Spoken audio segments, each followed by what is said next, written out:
Okay, we're having too good a time here to give up now, right? We've made our way up the string shape pattern stack. And remember, and we did the E, so that goes away. I want to talk about this, but we also need to get us a string circle. All right, I want to talk about this diagram. We have a string circle here. The string circle goes in string pattern fifths. If you go backwards on the string circle, you go in string pattern fourths.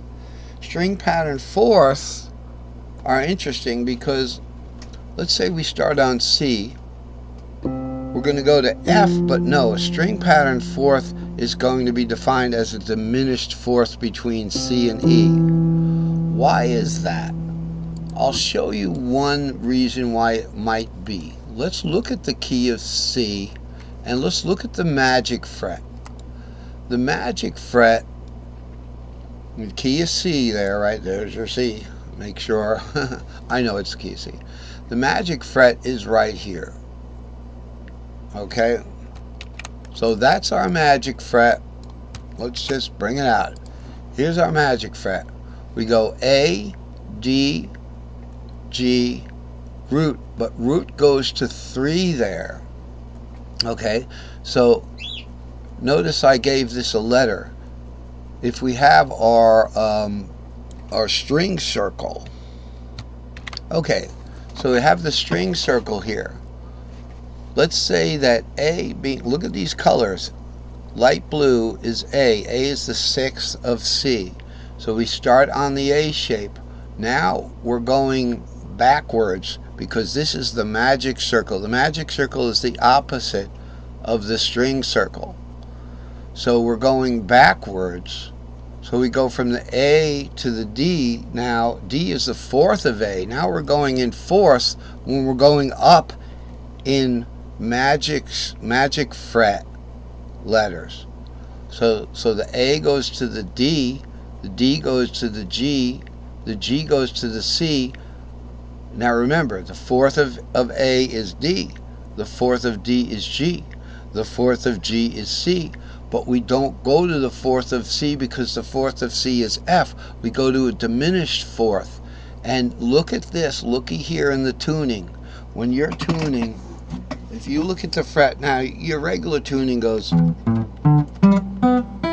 but no matter what fret you start on, it's the same intervals. A 4th, a 4th, a 4th, a 3rd, a 4th. So from that C to that 3, from R to C, which is from C to E.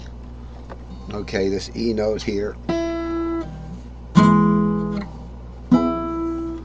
is a 3rd. So that's what the magic fret gives you. And then from the E, you go back to 4th, a perfect 4th. But it's a diminished 4th in between the C shape and the E shape. And that is demonstrated best at the magic fret. The magic fret is always the 6th of the key that you're in.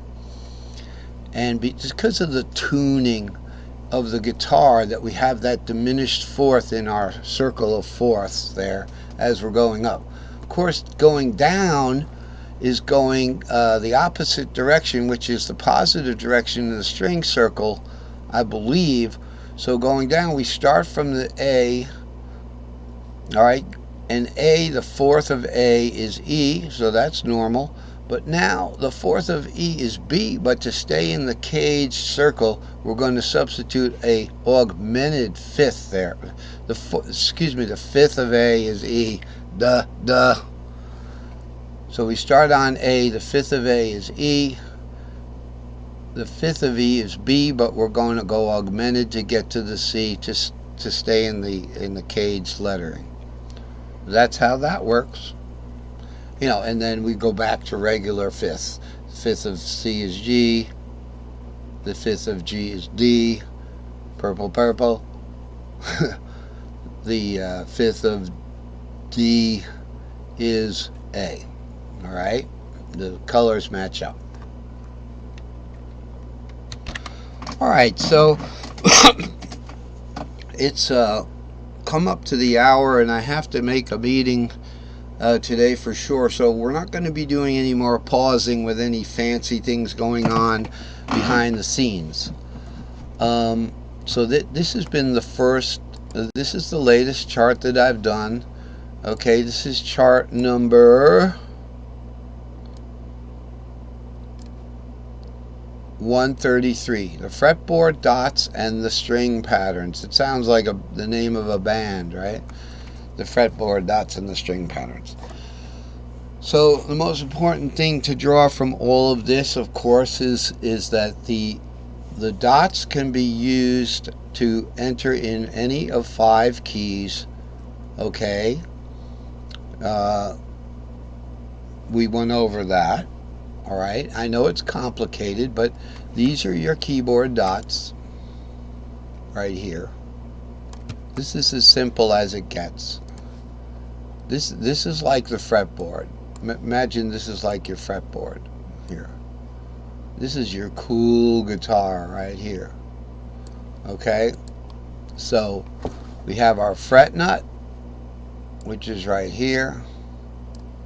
We have from the fret nut to the first dot is the G dot. First dot to the second dot is the A dot. It's an entry point for the key of C. This is also an entry point for the key of C. Okay, from the second dot to the third dot is an entry point for the key of D.